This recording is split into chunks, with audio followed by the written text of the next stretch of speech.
and such a gifted way of putting across a song with his, well, his unique voice and his special storytelling ability. I think that's, he regards himself first and foremost, I think, as a storyteller, and using the medium of song to put across the story.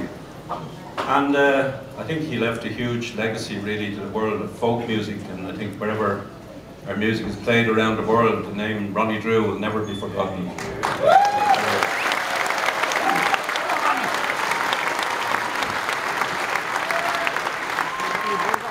I'm going to join Ronnie in a song that he made famous shortly. We have a video clip of McAlpines Fusiliers.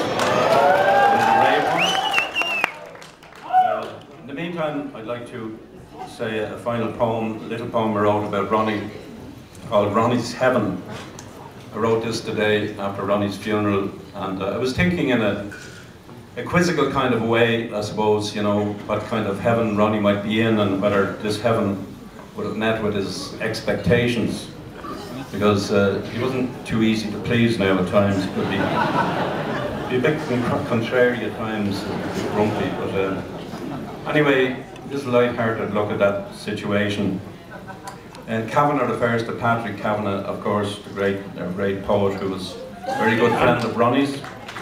Another poet whose name is mentioned here is Joe O'Brien. Joe was one of these characters knocking around in the 60s, very talented poet, but he never quite got the recognition that he himself thought he deserved. I know the feeling myself. Actually, Cleela and Phelim, Ronnie's daughter and son, they chose one of Joe O'Brien's poems for the end of Ronnie's funeral mass. Actually, I think Cleela and Phelim are here tonight. Big welcome there for the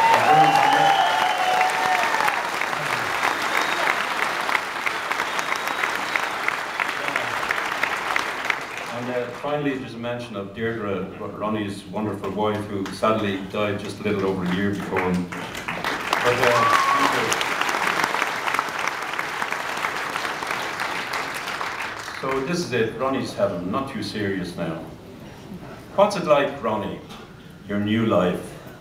Is it the way the old masters painted it? Floating on a damp cloud in the company of winged creatures, listening to non-stop harp music. I could paint you in, but not your expectations. Would somebody, for Christ's sake, get me down from here and show me the fountain of champagne? I thought this was meant to be a celebration. I'll paint a different picture instead.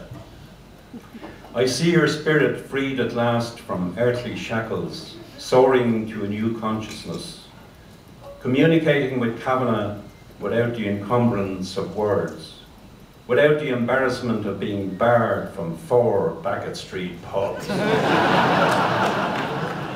All is clear now. Ulysses, simpler than the Lord's Prayer. Beckett no longer waiting for Godot.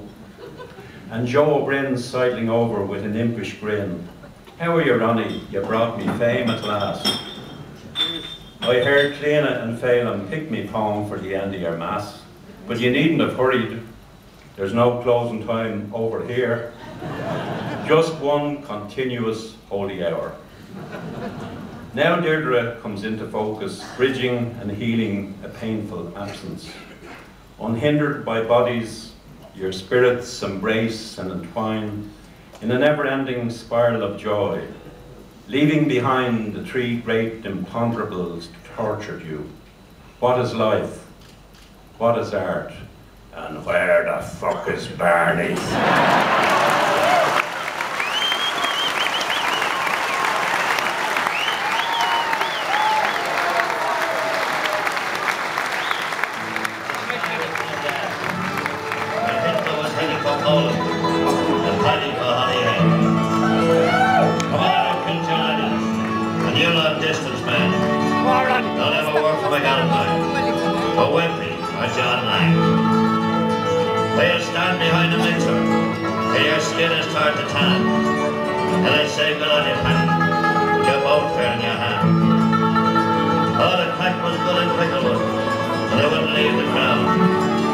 But glass is flying with Minnie's fire. the fighting was going to town. Oh, mother dear, I'm over here, and I'm never coming back. What keeps me here? The right of beer. Ladies in the crack.